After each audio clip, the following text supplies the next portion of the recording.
Welcome to the deep dive. For most of us, the focus is so intensely on building wealth, the investments, the businesses, all the assets. But today, we're shifting that focus. We're looking at the crucial next step, the one that's so often delayed. How to actually secure and protect everything you've built, specifically for the South African environment. We've been looking at some really deep analyses on wealth architecture and legacy planning. Our mission here is to give you the essential knowledge about trusts. We want to strip away the jargon and really focus on the positive side, the control, the protection, and making sure your legacy actually lasts. That's exactly it. When we talk about a trust, it's so much more than just a piece of paper. Right. It's a powerful, legally recognized arrangement. You, the founder, transfer ownership of assets to this separate legal entity, which is then managed by trustees. This whole setup, it lets you protect assets, it can create tax efficiencies, and maybe most importantly, it guarantees that your wealth is managed exactly according to your wishes. So it's about making sure your intentions are followed, not, what some external claim or a legal issue might dictate. Precisely. Your intentions, nobody else's. Okay, let's unpack this then. Because the data we reviewed is, well, it's crystal clear. The biggest risk to wealth in South Africa often isn't a market crash. No, not at all. It's a bad structure or just planning that was put off until it was too late. It's the cost of inaction. And the consequences, they're often catastrophic, but also so preventable. We saw some stark examples. Let's talk about those. Okay, take the Johannesburg manufacturer, Johan. He ran a successful business for 20 years, but he held key business assets in his personal name in a really simplistic partnership structure. Which feels safe at the time, I'm sure. Of course. But then his partner went through a really nasty divorce, and on top of that, faced severe creditor claims.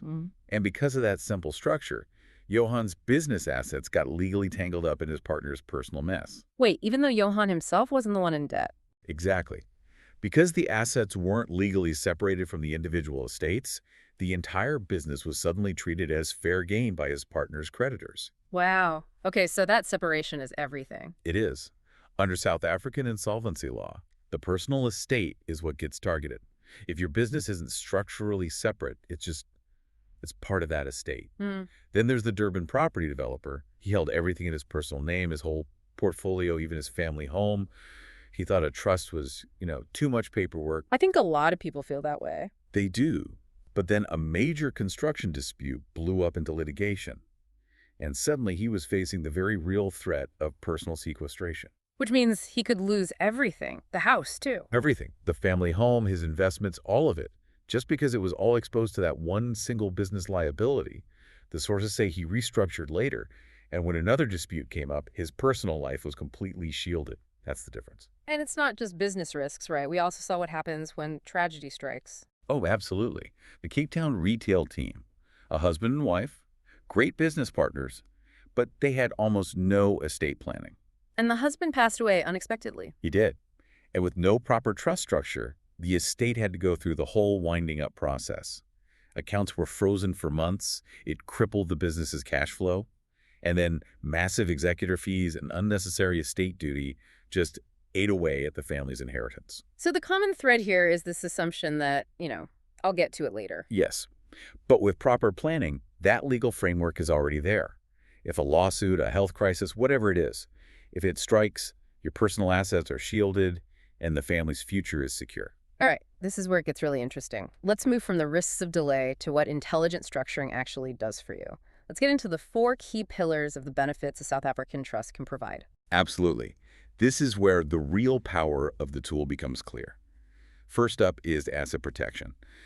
We've sort of touched on this already. It is the legal separation of ownership.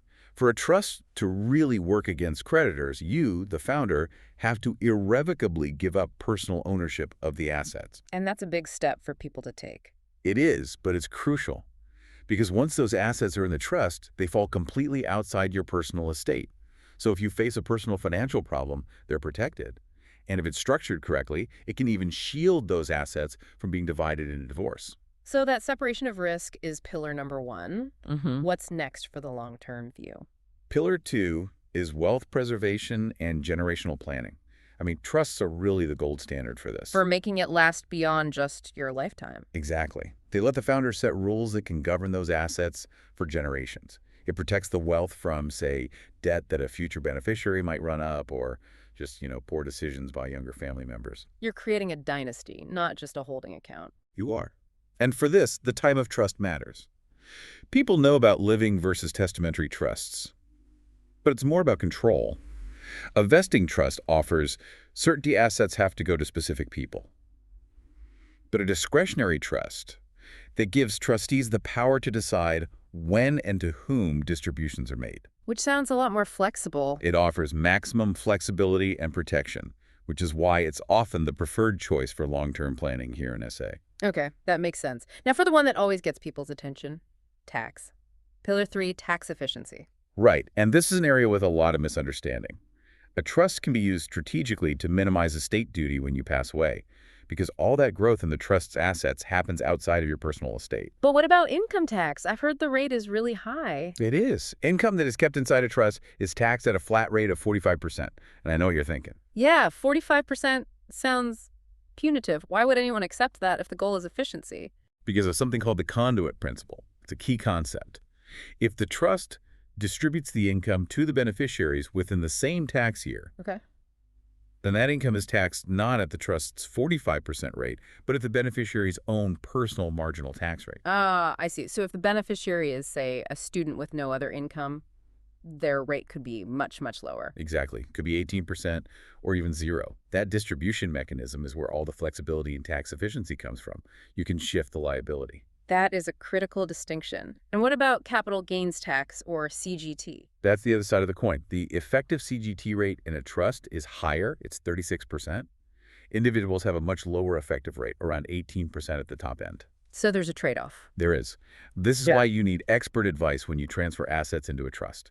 You have to be sure the long-term wins-like asset protection and saving on estate duty outweigh any short-term CGT costs. Okay, that's incredibly clear. And the final pillar? Pillar 4 is business succession planning. For family businesses, this is just ironclad. A trust provides continuity. If the owner passes away or becomes incapacitated, the business assets are protected from the chaos of winding up an estate. So the business just keeps running. Seamlessly. The trustees are already in place, they continue managing the assets, and the business operations don't miss a beat. The income stream for the family is secure. Now, you've mentioned trustees a lot. We know about the founder and the beneficiaries. Let's zoom in on the people who actually run this thing, the trustees. They are the engine of the trust. They are legally responsible for managing the assets, and they have to do it strictly according to the rules in the trust deed, always acting in the best interests of the beneficiaries.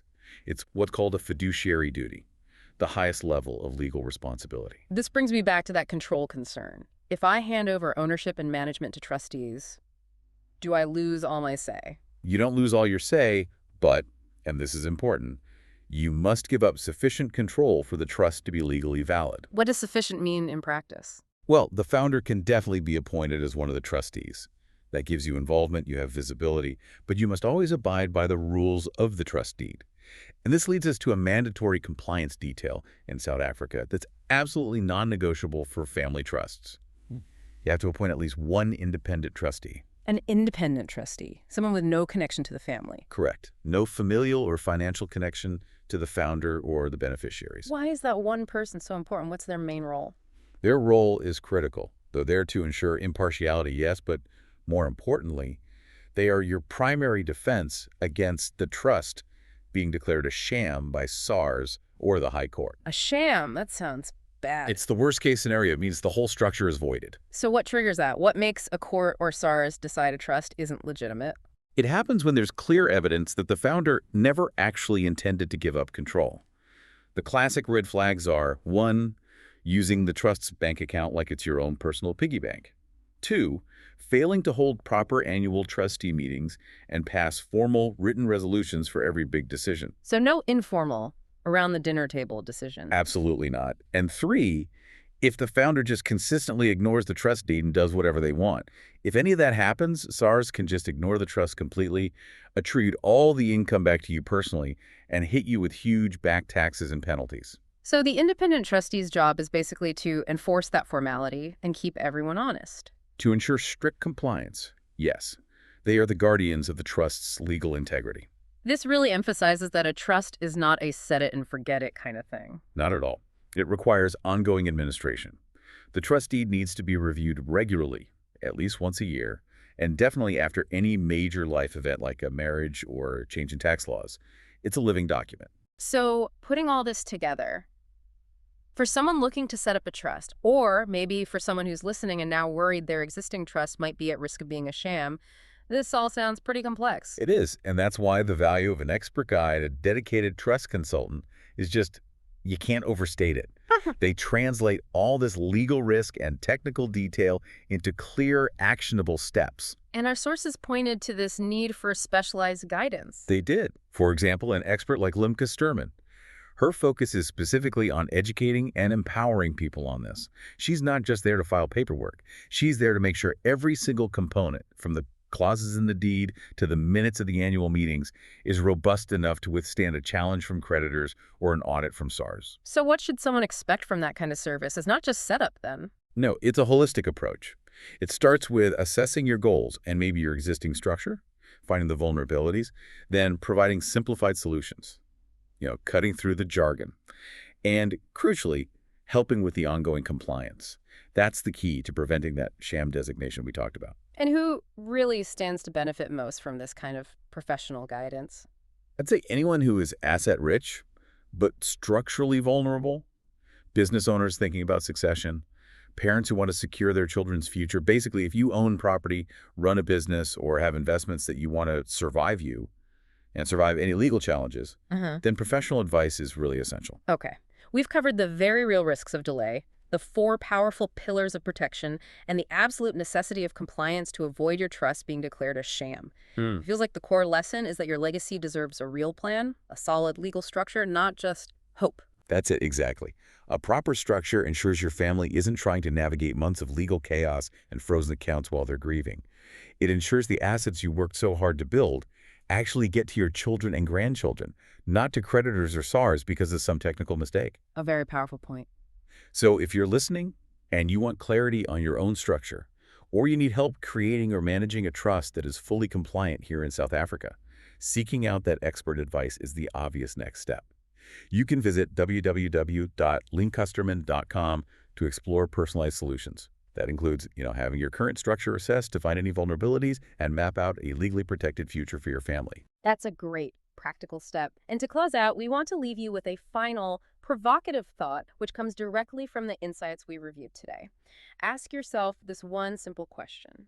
If you faced an unexpected lawsuit, a debilitating health crisis, or a complex family dispute tomorrow, would your current financial structure definitively protect what you've spent years building? If your answer is anything less than a resounding, legally certain yes, well, that uncertainty is telling you something very important. It's telling you that this conversation about trust for your South African legacy needs to happen right now.